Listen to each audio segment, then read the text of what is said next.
Welcome back to the Faculty Factory Podcast. I'm Kim Skorupski here at the University of Texas Medical Branch in Galveston, Texas, looking at my friend, Dr. Nicole Jarrett. Hi, Nicole. Hi, Kim. Dr. Nicole Jarrett is the chief of the Division of Hand Surgery and assistant professor, the program director of the Hand Surgery Fellowship, Plastic Surgery at the University of Pittsburgh. So I met her about a little over a year ago when she was being recruited to be the chief of the Division of Hand Surgery there at Pittsburgh. So it's been, I think, almost 2 years since Yeah. she assumed this very new important role. And I'm so happy that you're here today to talk about this. We rarely have on the podcast stories of faculty members who in that transition period. So I know that the faculty members and leaders around the world would love to hear your journey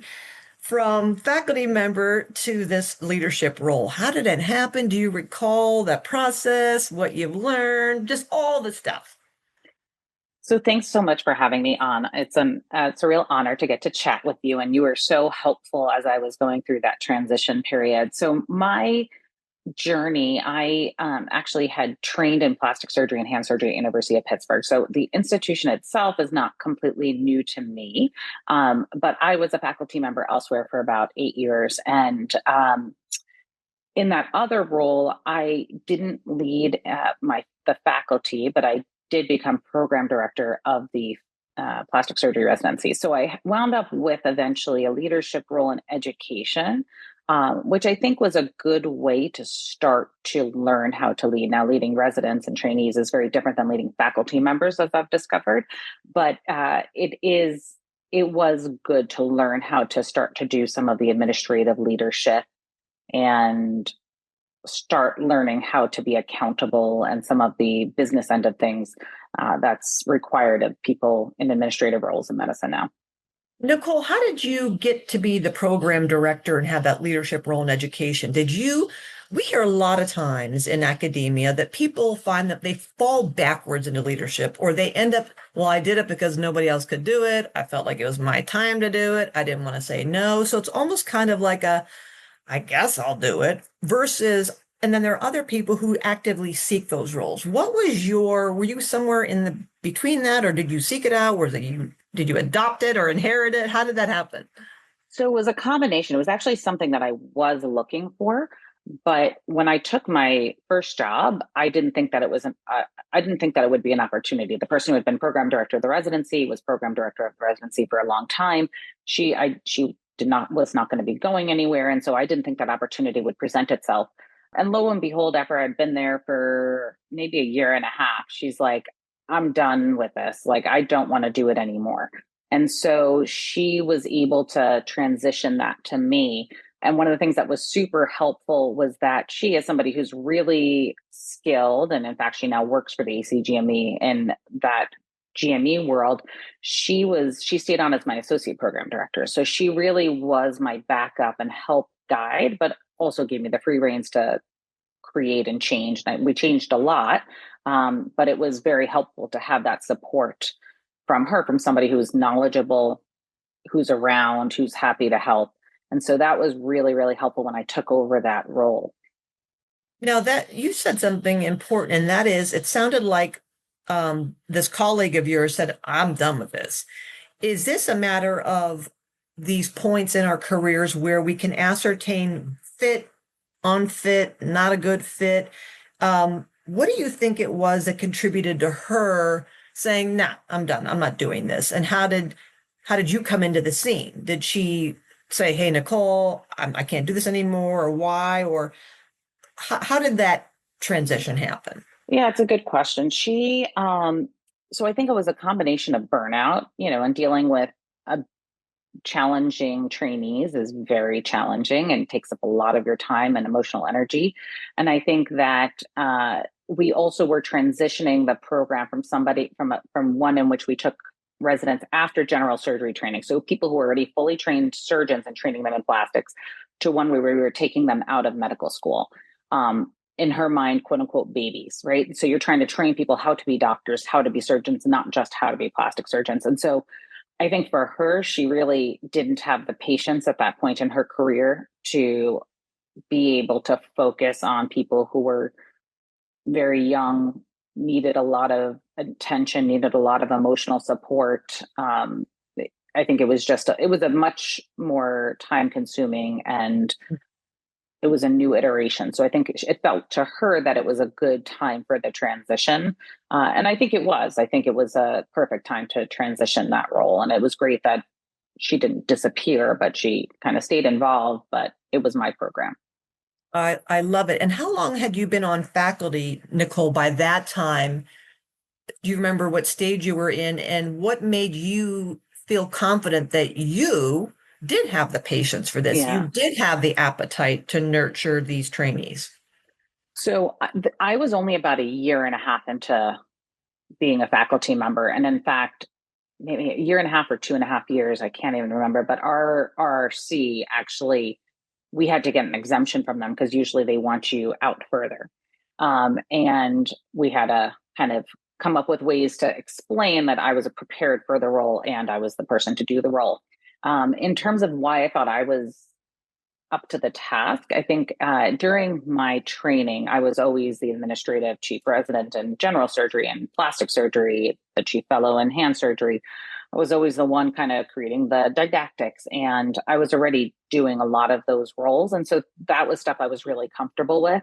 Um, I also, we can, I think one of the things that was helpful is as I was looking to do these things, I started going to courses on medical education within my old institution. As I was getting ready to take this over, there was a leadership course, and a lot of hospitals have these like once a month leadership courses for faculty. And I think all of those things helped me feel prepared. Uh, Everything you come across is new, and the first year or two of doing any job and just getting used to that cycle and the changes is tough, but I think those things kind of helped me feel like I was ready for it. You're the program director, you're steeped in educational leadership. At what point do you see this opportunity or made aware of the opportunity at the University of Pittsburgh and say, huh, maybe? Or was it one of those things where the opportunity got in front of you and you're like, oh my gosh, yeah. What were those decision factors and how did you kind of get to that calculus? I think it was both a combination of wanting to transition and feeling like I had grown out of my old role, as well as finding out that this opportunity existed. So when I finished training here, I loved the department, I loved the people, but there really wasn't a position available. And so when I found out kind of through the grapevine that this position was available, and I was trying to figure out, well, is this the right role? And I think initially, to be frank, when they were interviewing, I think they wanted somebody who had been another 5 years or so out of training. And I threw my hat in the ring because I figured, why not? But that was the feedback I had gotten. I was like, all right, well, that's it. I'll move on. And a few months later, they kind of circled back around and asked if I wanted to come and interview for the position. And so the that process was very different than interviewing, let's say, for your first job. So my first round of interviews, I came into Pittsburgh and met with a lot of different faculty members, a lot of whom I knew already. So they were people that I knew when I was in training for the most part. And so that was, it was a nice visit. I think everyone felt comfortable, but I wasn't intimidated by the process very much. The second round of interviews was a little different. So, of course, as is typical in my life, things didn't go exactly as planned. So I wound up I was pregnant at the time. So I got asked to interview while I was in the doctor's office about to get an embryo transfer for my son for the first round. And so by the time I got there in January or whatnot, I was about 13 weeks pregnant. And so, I was very upfront and said, hey, FYI, this is going on. And the only response I got is, that is wonderful. I said, I just wanted you to know because it'll impact when I'm able to start and all those things. And they're like, okay. And so in my typical luck, I was supposed to travel back to Pittsburgh for my second round of interviews. And a couple days ahead of time, I had a medical emergency and I wasn't allowed to travel anymore. And so I had to do them all virtually. And it was a very different set of interviews. So it was with all the high level leadership of UPMC is a so there's UPMC, which has multiple subsects, and then you have the university. And so there are multiple different organizations. And so I was meeting with the highest levels of administrators and leaders of all the organizations. And that was a much more, I think, intimidating process initially, because you're like, oh, this is a real job interview. These are very accomplished. These are chairs of departments and chief medical officers of the system and all of that. But everyone was very welcoming and put you at ease. But it was definitely different, and having to do it virtually. I mean, I know we're all much more used to it than we used to be, but that was also a very different experience. And so, yeah, so that's how it all kind of came to be. And then I was offered the job and had a baby. And then when the baby was 4 months old, we moved to Pittsburgh. Oh my, oh my. Thank you for your honesty and sharing these personal tidbits. And I appreciate how just life gets in the way, and how you just kind of we sometimes have to flow with things. How you describe that, well, I put my hat in, thought, why not? And got the message either directly or indirectly that I probably wasn't seasoned enough. So, oh, well, going to go on and do my job. And I also like how you voice something that we read a lot in the literature, is that a lot of times we think we're not ready for a job. It's like a little bit of an imposter syndrome, but we just go for it. What's to lose? The worst case scenario is they say, no, thank you.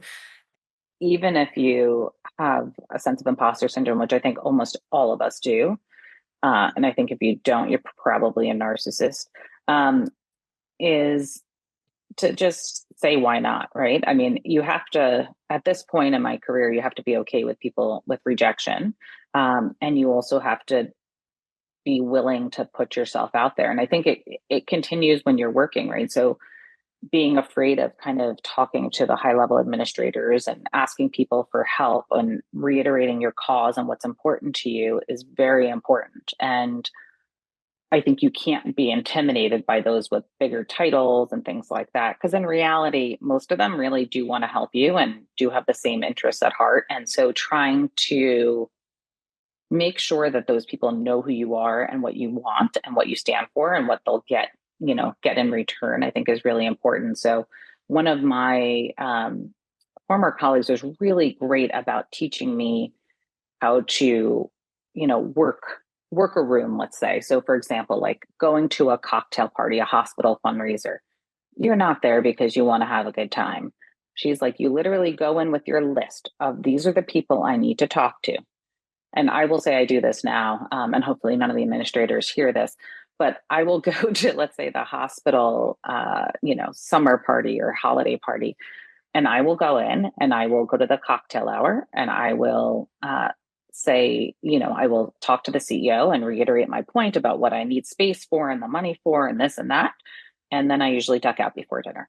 But I go in, I talk to the people I need to talk to, and that's my goal of being there. I'm not there to be social. This summer I showed up to a thing. I literally knew not a soul there. And I just stood there until one of them walked in, went up to them, talked to them, and then talked to the other one. And then was like, okay, I've done my job. And I went home. And so it is important. It's not necessarily, it's something I have still struggle to be comfortable with, is talking and reintroducing yourself to people who you don't know, or you may not have somebody to introduce you. But it's part of the job, is just introducing yourself and reiterating your cause. That is so strategic. I've never heard it described like that. This, if you will, very thoughtful, purposeful socializing. And that kind of, to me, takes the load off, or the stress off of, oh, I have to go to another social thing. And when some of us hear that, we go, I have a million other things to do. This is just another thing that I have to do that's getting in the way of my getting work done. And then we put it in a category of a social event. And then that kind of, for some of us, I'm sure it does trigger this idea of, oh, it's a thing I have to go to have fun and be jovial and telling jokes and hanging out. And It's a time suck. I have never heard anyone, Nicole, describe this as an opportunity the way you have, that very purposeful. I'm going to go. I want to be seen. I'm going to smile. I'm going to be professional. I'm going to be courteous. And I'm going for the intent of these three people or these five people, reminding that putting that my skillet on the front burner, moving my Mm-hmm. face, my call, my need, my ask as a tickler. And it doesn't have to be a half-hour conversation. It's just kind of like, remember, and then going about Completely. your business. And that really takes the load off of these events and networking things that many people freak out about going to social events at professional society conferences or meetings. It doesn't have to be like that. And don't get me wrong, there are plenty of events that I go to and I look forward to because I know they are fun and I get to see my friends. And, especially when you go to the national meetings and things like that. Absolutely. But you know, there's also sometimes you're doing it because it is your job, not for fun, not for socializing, not because, you you go because it's going to get you something. There's a dividend. And so yes, I don't feel like trekking 45 minutes to some country club to, yeah, absolutely, I'd rather be home with my kids, but at the same time I will trade that off to be able to achieve something and hopefully maybe make the next meeting shorter or happen more quickly, the next important meeting, and get things going. And so yeah, I think you can, sometimes they're both and sometimes they're just work and sometimes they're just fun, but I think it is very helpful, especially when you're starting out, to think of things that way and to get in front of the important people and make sure they know who you are. And it does help your cause when they know who you are by name, face, etc. That's such a great leaderly skill. And I love that you said that someone told you about that. So Yes. here you go. Dr. Nicole Jarrett is telling you, giving you permission to reframe some of these things that we go, oh, I don't really want to go to that even seminar or grand rounds or whatever. It could still have that same dual purpose, multi-purpose of going, yes, but I'm going to go there and I'm going to make sure that I talk to Dr. So and so or CEO or CFO so and so. And that is, yeah, that's very strategic, very smart, and it's great. It's all about relationship building. It's a really great leadership competency, relationship building. Yeah. The great thing was 6 months after me being here, there was the first one of these events, and I made sure all my junior faculty came. And I said, I need you guys all there. And yeah, like, I just need you to show up as, come for the cocktail hour. You have to come be there for 1 hour, and made sure that they got introduced to all the important people also. So I think it was a combination of getting their faces in front of it, as well as being like, look at our team. Our team is here. Our team is supporting the hospital, and our team is cohesive, and this is who we are. And again, it's passing on that great lesson that Marty Matthews, and she's a wonderful surgeon, if she taught me, was, this is how you do it. This is what you do at these parties. It's not all fun. You got a job to do, and this is how you get what you need. So I was very glad that somebody gave me that lesson. I'm happy to pass it along to my junior faculty. Fantastic. I remember one of your goals was integration, that was really on your head and on your heart to come to the new position and integrating and building community and building team. And what better way than you're not assigning your team to do something. I want you all to come and do things. It's rather, I am proud of you. I am proud of us. We are going to represent. We are going to show up en masse. It's going to be a show of force. Like, we are united together. We have an ask. It's going to do great things for patients, great things for Pittsburgh, great things for UPMC. That kind of leadership of going, come on, I'm going. We're all going to go together. Talk about unification. That's a really Yeah. great strategy. That it's not a huge ask, but it's an example of how we can all do that maybe in our own institutions, of just picking something to do and let's go together. Yeah. Let's show a united front. I remembered what I was trying to remember earlier, when you were talking about that transition and how the interview and all that stuff happened. I also wanted to underline what you had said, or that's super important, is the stop growing, because people will ask me, Kim, how do I know when is it time to go? It's a big step. I'd have to uproot my whole family. I know everybody here. Yeah, the job may not be perfect, but I'm comfortable. I'm making a good living. The school, the kids. I mean, you have a whole life there. But you said something that to me is so fundamental, especially to growth-minded people. When you stop growing, when you feel like you've exhausted all avenues or opportunities and you are no longer challenged and we're no longer feeling like we're growing, that may be a sign that it's worth exploring some other opportunities. Yeah. Absolutely. I think that there were really no opportunities for growth in the short to medium term. I kind of where I was. Um, I think, to be frank, I also had a pretty toxic leader, and that can really negatively affect your psyche. I think that one of the things that's been shown is that people don't leave jobs, they leave bosses. And, it was a very unhealthy situation for me. And so the combination of that, in which I thought it was not a great environment. Did not feel supported at all. Everything I did, I had to grind for myself. And then not only that, but I felt like there were forces coming against me and trying to impede my growth. I think that was really, really tough. And, my current boss is amazing. I think even better than I anticipated. And one of the things is, very early on was, okay, well, what do you need? What do you want to achieve? And what do you need to get there? And I was like, wow, that has never been asked of me before. And so I think learning that those things are very important. And when I saw that this was not a healthy environment, and B, I don't have anywhere to go. Like I can't grow. There's no other way I can navigate. I actually looked into navigating out of the division and seeing if there's some other way to go about this. And I even talked to higher up hospital administration in my old institution to see if there was a way to do this. And there basically wasn't. And so for me, it was, okay, this is when a good opportunity arises, I'm going to need to take it. And lucky for me, this opportunity arose. Yeah. And despite all the challenges that some people might And there's say, a lot, yeah, right? I mean, it's a lot. I have two young kids. Whether you have young kids, it's, I think, sometimes even harder if you have older kids. Yes, you don't have to worry about, somebody to help cart milk back and forth from work when you're on call, but but your kids are in school and they have friends and you have to uproot them. So I'm not trying to minimize those things. And, and some people have the opportunity to transition and not move their families and things like that. And I think those things are very, very important. And we're still not completely settled. We've been here for over a year and a half, and we're still trying to find our community and feel like it's home. But professionally, it's been wonderful, and it's been a very welcome change. Mm. Thank you, Nicole. Could you, if you wouldn't mind, a few more minutes talking with us maybe on two aspects? As a new leader, can you remember back, how did you learn your boss and your colleagues, stakeholders in your arena? How did you learn to get along with them or to work with them?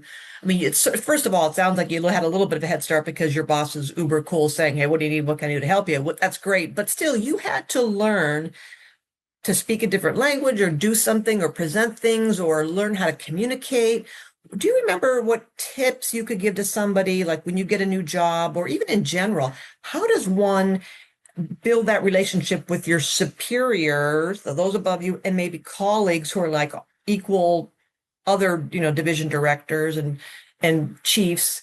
And then maybe also, how did you learn to build and grow community amongst your staff and all your faculty, and any tips and hints around that?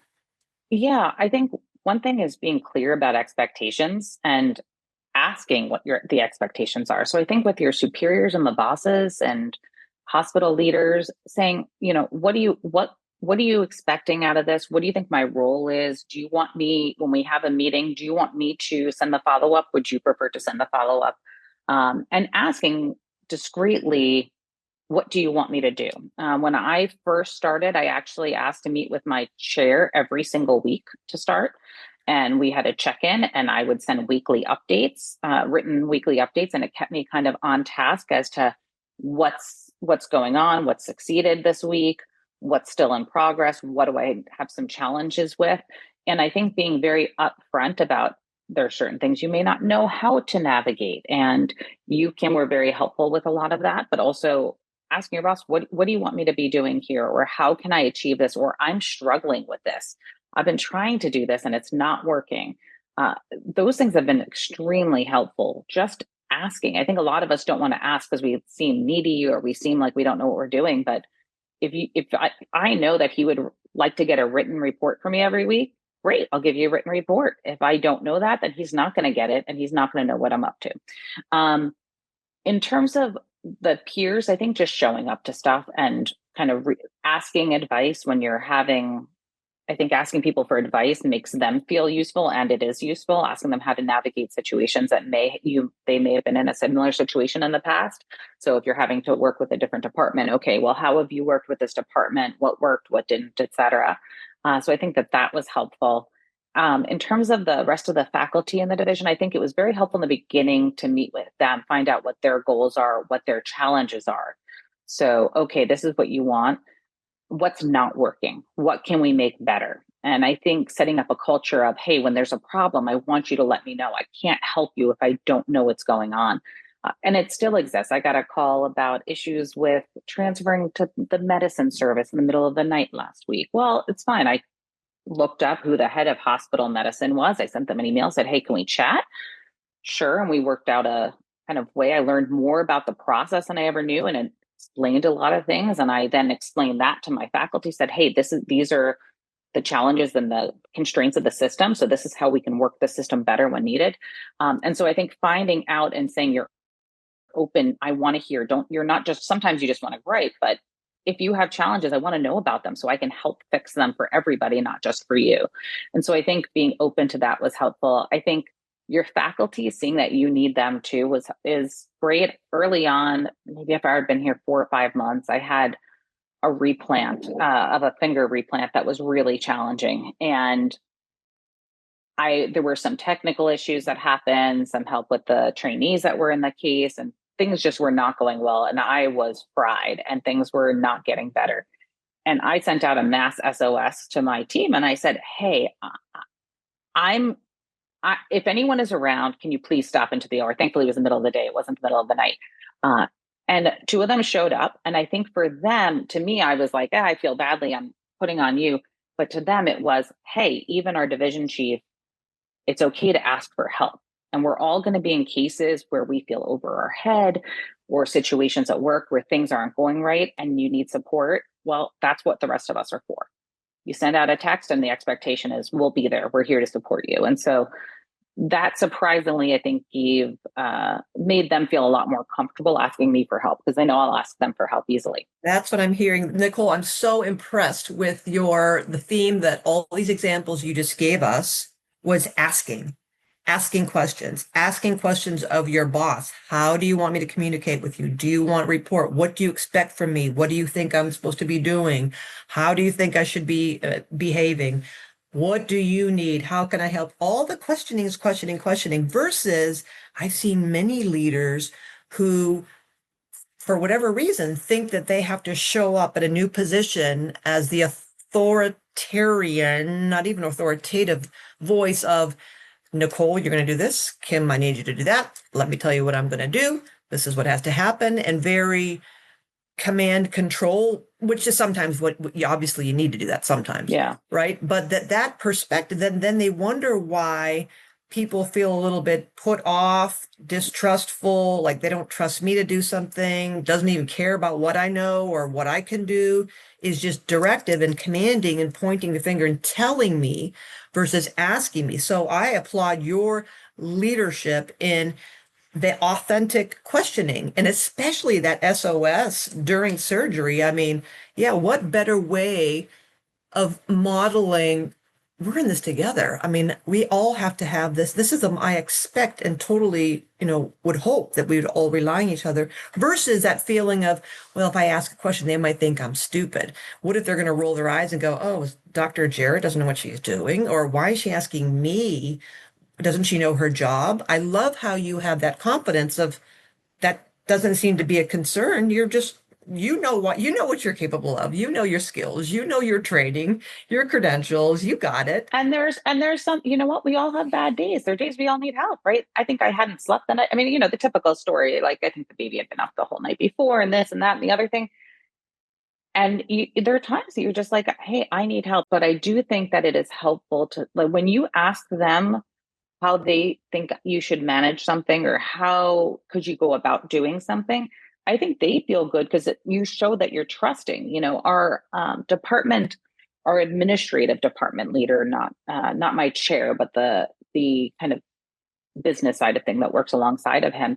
We were talking about a long term project goal at work, and I said, how do we get this moving forward? I've tried and I feel like we're stuck right now. How can we move this forward? And we sat and we discussed it. And she's very good at her job. And she came up, she's like, I think we should ask to meet with the architect. And I was like, sounds like a good idea. Okay, great. And lo and behold, that successfully moved the project forward. And so I think she understands that I do trust her opinion. I trust her skill set and her experience. And I don't have that yet sometimes. And the times I do, I'm happy to step in the lead and help navigate that. But there are times that I definitely Yeah. need help, and it's okay. And we're not the keeper of all truth. And I also really appreciate how you recognize that it's not this elitist mentality of, well, faculty and leaders and CEOs are the only people to whom I go. No, every person, the person who is refilling the soap Yeah. in the restroom was extraordinarily valuable. When I asked her something about getting into a different building, she gave me the secret way to get in the building and do things. People know everything. And why wouldn't you ask the people who oftentimes have been there for 20, 30 years? They persist. The leaders come and go, but that staff is like, that's the framework. And why wouldn't you tap and leverage that wisdom? I mean, I have one of the chief residents that graduated last year. I would go to. He was king of research, of getting research and funding and NIH grants, and I was like, hey, I haven't done this before. I need help, and he's able to spit those things out faster than anybody else, and faster than any faculty member, and that's okay. I value his experience and his skill set in that arena, and he was super helpful in moving that forward. And so I think that everybody has something to teach you and something to help. There's always help there if you ask for it. And so, yes, it's nice that you're summarizing it well, because I don't think I would have put it together as this asking is the big thing, but I think it's true. Yeah, I think that's so important. And I love that you're curious and humble and authentic enough to say, why would anybody expect me to know all the answers to these things? There's a lot of wisdom in this room, and we're going to all get better and go. What is that saying? If you want to go fast, go by yourself. But if you want to go far, go with other people. That sounds Yeah. exactly like what you're doing. And so I have to ask you, Dr. Jarrett, do you have aspirations for the next step up from being, division chief to department, dean level? What are you thinking? I know it's only been like a minute, 2 years, but Yeah. what is Right. someone like Not you? How do you think about these things? To be frank, I mean, so there are other people who are really good at those long-term goals. I know that Joe Losi has been on your podcast a couple times, and I don't know if you know about his Oh yeah. goal sheets, but Joe's very good at, like, in 5 years I want to achieve this, in 10 years I want to achieve this, in 20 years I want to achieve this. I don't work quite that way, and so I'm not quite that regimented right now. I just like my children to stay alive and healthy, and my husband to stay alive and healthy, and myself to stay alive and healthy, for people to get to sleep through the night, and for work to get done well. So right now I'm pretty content. I think that, short term, the things that I hope to achieve is, as I get more involved in some of the national societies and uh, kind of get some more leadership opportunities in the societies that I care about, and learning that the societies that don't give as much to me, I don't have to give as much to, just because they exist, and trying to focus my efforts in these societies that really help kind of fill my cup and help support me. And so trying to find those opportunities, I think, is kind of only thing on the horizon that I would, like to continue to work towards. But right now I'm just trying to do my job and keep my family happy and healthy. I love it. So I'm going to leave some parting comments to you, but I do also want to echo. And before I leave that to Nicole to peace out, I'll too say I want everyone to be alive, healthy, and to sleep through the night. I love those three things. But what would you like to say to all the faculty and leaders listening to this podcast around the world? I think you always have to try, and you have to be okay with failing. And not necessarily that failure is this bad thing, just not succeeding now in something. And I think that I've been taught, I'm on one of the nominations committees for one of the national societies, and we're going through the CVs of these incredibly, incredibly accomplished people this is for the presidential line.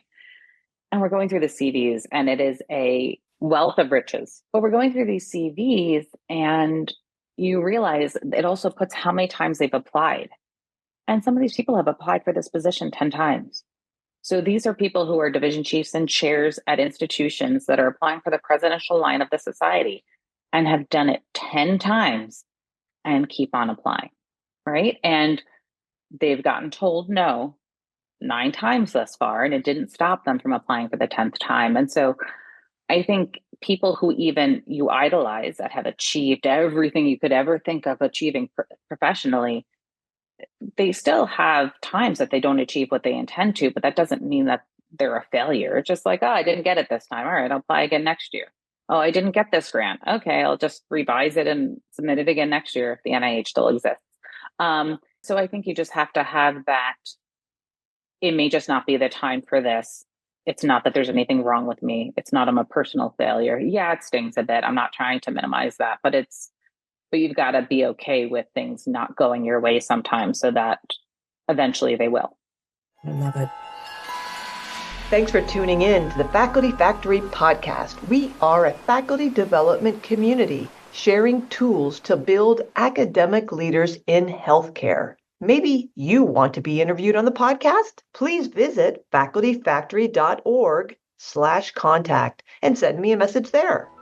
The Faculty Factory podcast and website is sponsored by the Office of Faculty Affairs at the University of Texas Medical Branch in Galveston, Texas.